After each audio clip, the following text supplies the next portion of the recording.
Welcome to Networking RX, a podcast devoted to helping business professionals like you enhance your networking skills in order to become more proficient giving and receiving quality business referrals and improving the overall quality of your life and the lives of those around you.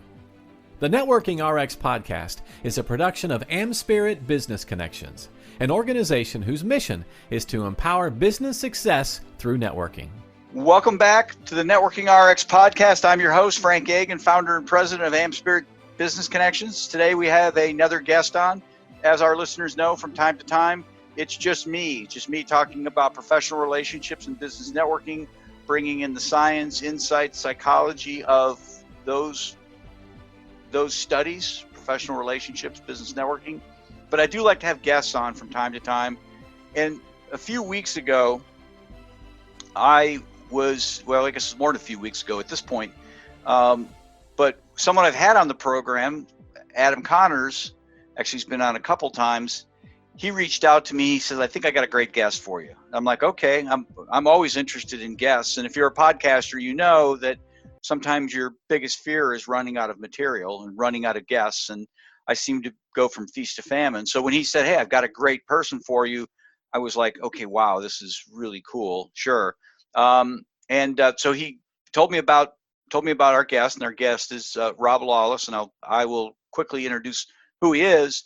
But I said, "Yeah, I got to get this guy on. And I'm going to turn it over to Rob and let him talk about what he's doing. But he's got a very professional background. He started his career at Deloitte and Touche. Is that correct? Yeah, Deloitte Consulting. Yeah, Deloitte Consulting, which, I mean, that's high-end consulting. I worked at what's now PricewaterhouseCoopers, so I get it. But Rob started there and then got into sales, technical sales, and now is on a mission. He's on a mission to, over the next 10 years, to meet 10,000 people, 1 hour each, one-on-one, face-to-face. Now, I don't normally do this, but I will let people know that we are recording this during the height of the coronavirus. So Rob's stuck somewhere, I assume at home. I am at my office. No one's ever at my office, so I can shelter here pretty easily. And so I had to talk with Rob. How is this affecting him, having these one-on-one, face-to-face meetings? And he's pivoted well. So anyhow, Rob, I'm going to turn it over to you. Would love to hear certainly your history, where this all came from and how's it going, and we'll go from there. Sure. So first off, thank you for having me on the show. And thanks, Adam, for the introduction.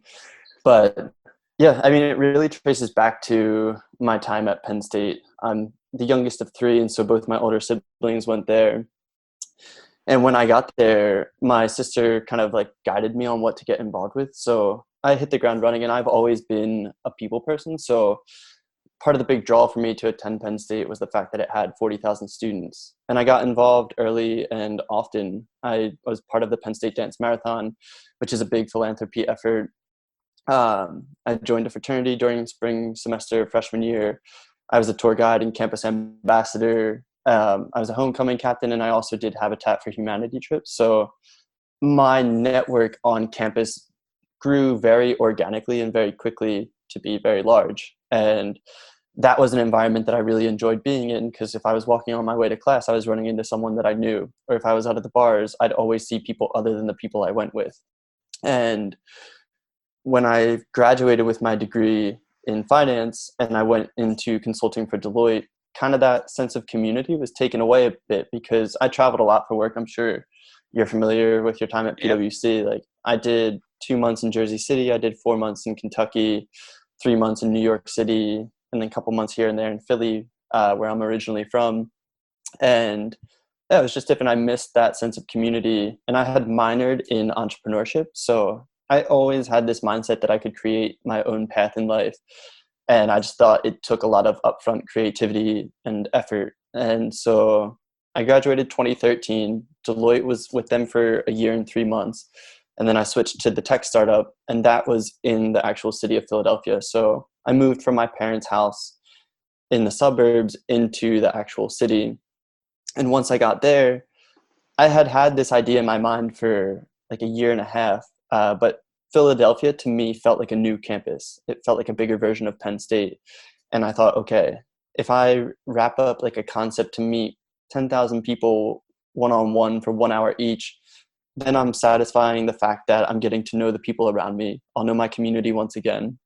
And two, I think it's an interesting concept that with platforms like Instagram, just documenting that I could build an organic audience that I could eventually leverage for partnerships. And so I started the project in November of 2015 while I was working at the tech startup.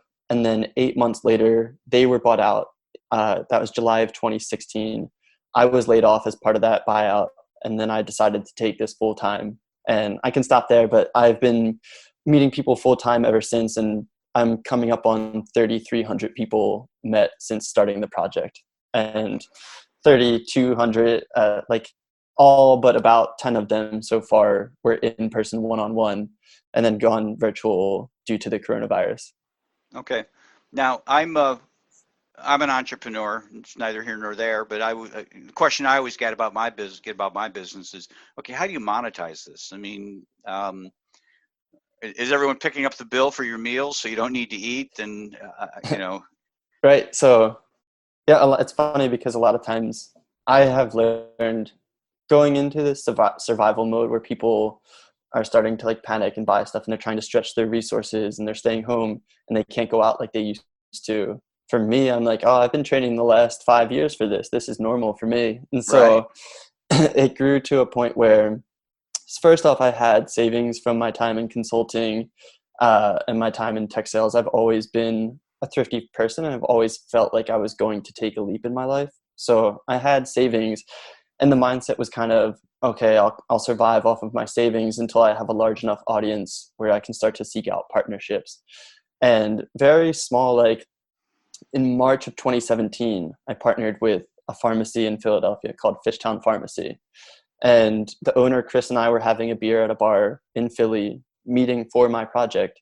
And he just said to me, oh, I think what you're doing is so cool. I wish I could support you in one way or another. And I said, well, I'm trying to take on partners in the idea that I have. So for you and the people who aren't familiar with my project, I take a picture with each person that I meet, and then I write what I learn about their story, and then I write how we meet. Like if we were introduced through Adam, for example. Sure. And for my partnerships below that, I would put presented this month by, and then I would tag his Instagram at Fishtown Pharmacy. Gotcha. So I did that, and I told him about that. And I have had a lot of generosity from others in the project where it was like March 10th when we had this conversation. And I said, if you want to just give me $200 for the rest of the month, I'll tag you in every post.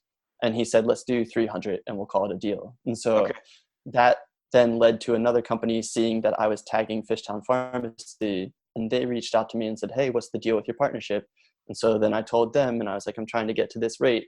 And they met me at that rate. And then because of that, a dentist office that I had gone to, because of the guy that I had met through my project, he said, why haven't you let me partner with you? I wanted to support you too. And so it kind of rolled one into the other. And they were all small partnerships. I mean, I'm still paying rent and healthcare and groceries during this time. So I was still losing money, but I was losing it at a slower pace. Right. And then if you fast forward the last 9 months, I had a bigger actual like formal contract partnership with WeWork, the co-working space, in which I was showcasing their space to my audience through Instagram. I have about 35,000 people who follow me from all over the world on Instagram. So I would expose their brand to my people through bringing people to the space and then showcasing it through my Instagram stories and posts. And that's kind of like a format. I plan to have partnerships like that going forward, but I see the backbone of me supporting myself being speaking about the project. I think there's a lot of space for human connection to be taught in one, how to really get to know someone in an hour, or two, how to like expand your network in an organic way. I think there's just a lot of places that I could go and leverage my experience to help others. Oh, I totally agree. There are people who are making, I would say lots of money, but they're making money with less of a concept than that. So kudos to you. What are some things you've learned along the way about people, about getting to know people? You said, getting to know somebody in an hour. What are some of your tricks, or I hate to use the word trick, strategies, or what have you learned? Sure. So in terms of getting to know people, and this is kind of like a hybrid approach of my own and things that I'd come across on the internet, because I would write blog posts every once in a while, and someone told me to post it to the subreddit. It's our social skills for people who have trouble going out and getting to know new people. And someone commented about the FORD method. So if you haven't heard of it, FORD stands for family, occupation, recreation, dreams. And I have found through my project, if you kind of take that outline and you lay it over the timeline of someone's life, within an hour, you can have a pretty good concept of who that person is. Because you think about it, it's like, okay, where are you, like, for example, where are you from originally? Well, I was born in Chicago, but I grew up in the Upper Peninsula of Michigan. And where do you live now? I live in Columbus, Ohio. Okay, so there's like a whole storyline there, Yep. like Chicago, Michigan, Columbus. And I have like 3 endpoints now, and I can start to color in the information. And it's like family, like, what do you have siblings? What was your upbringing like? How did you make your way to Michigan? And then occupation for me is kind of like, okay, where did you go to school? What did you study if you went to college? What do you do now? How did you get into that? What inspired that? Recreation is, what do you like to do in your free time? And dreams is like, what do you want to be when you grow up? Gotcha. So that's kind of the mindset that I operate with getting to know people. It's helped me kind of keep a clear like thought process when getting to know others. Gotcha. That's interesting. I need to write that down. FORD, sure. Family, occupation, what's R? I know D recreation. Recreation. Okay. Now I guess you can cut this in lots of ways. Someone else uses the acronym FROG. Family, recreation, occupation, and G, goals, I guess. Goals, sure. Yeah. Same difference. But I mean, it's nice that you have that process. I'm big on small talk. I think that people, small talk gets a bad name. I just think small talk, and your whole existence is small talk. You're not sitting out selling anybody. You're having small talk with them. These, FORD is small talk type things. But I think that's a great way of doing it. When I talk to people about small talk, their concern is I don't have anything to say, and what you're basically underscoring is it's not about anything you have to say. It's all the questions you ask and try to pull those things out. And people, everyone's got stories. You look at somebody's LinkedIn profile, and between the lines of their profile are stories. Well, why did you leave Deloitte to go to this startup? There's a story there. It may have been good, it may have been bad, who knows, but there's a story there, and it just wasn't a decision that you walked in one day and gave your 2 weeks notice, or however it happened. Well, cool. Coronavirus. Now you're doing a lot of this via Skype, online. Has that changed it? What's that done for you? It's changed it. So I initially, I guess it was 2 Wednesdays ago at this point, right before, I just felt like I was, it's funny because my project tends to get a lot of positive press. And at the end of last year, like, I was a guest on Kelly Clarkson's talk show. Now this did a story on me. I was in the New York Post, CBS New York. And as the coronavirus started to pick up, I was like, okay, I don't think my story is really going to play well in this environment, because guy meeting 10,000 people doesn't really sound good when there's a pandemic going on. And so I postponed it a bit before everything started to hit the fan. And I thought, okay, I'll just put it on pause, and I'll take that time to think about what I would want to write in a speech, and I can outline my story up to this point for an eventual book. But I was struggling with not having that interaction with people. And then as the timelines kept getting pushed out, and you start to hear like social distancing to July or August, then it started to put the pressure on me. And I had a conversation with a friend of mine who I met through my project. His name is Chris. He runs a project called Special Books by Special Kids, where he interviews individuals with rare diagnoses from around the country. And he kind of was faced with the same issue. We were talking about going virtual, and he said, I think these are historic times in line with that of the Great Depression. And I think to document these times would be a service to others. And so that kind of tipped me into being like, okay, I'm going to do this virtual then, and we're going to keep the project going. And the good that has come from it is it has opened the doors for who I connect with. So from just Saturday until today, I've spoken with someone in just to clarify, today is Tuesday. So just yeah, so people know. yes. Yes, good call.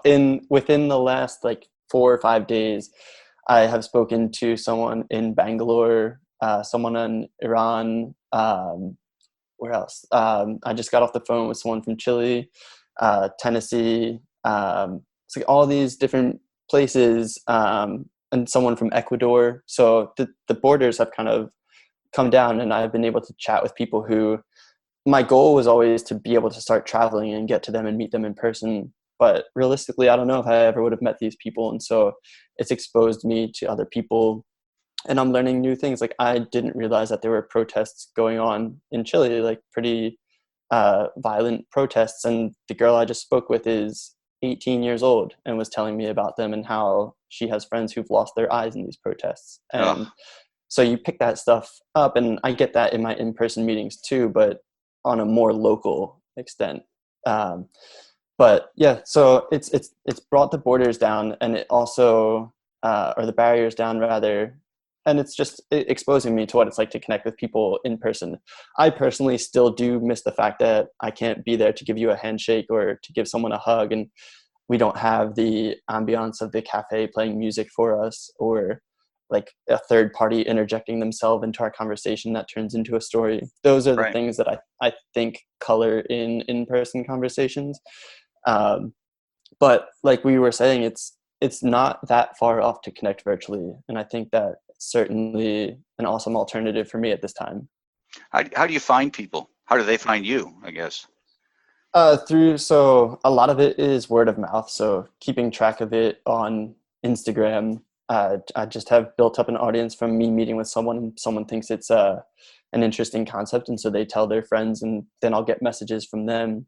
I'll say the week that Kelly Clarkson, that episode aired, December 8th, I believe, which was a Monday. Mm-hmm. And then, so that was just nationally broadcast. And then 2 days later, the company Now This, they have a large social media following. So they put a video out on their Instagram account, which has 2 million followers. So in that week alone, 8,000 people started following my project, and I had 500 to 1,000 messages come in. And so it's just a lot of like word of mouth or press at this point. And when I made the decision to go virtual, I made a post about it. And within 24 hours of that post, I had 200 messages of people who had reached out to want to be part of it virtually. Do you have to say no? I mean, are there people you say, hey, listen, this doesn't fit, this doesn't work? Or I guess, are you selective? I made the cut somehow, so I'm blessed. But go ahead. I used to be selective by location, and I would just say, okay, well, I'm just doing it I'm in the New York area right now.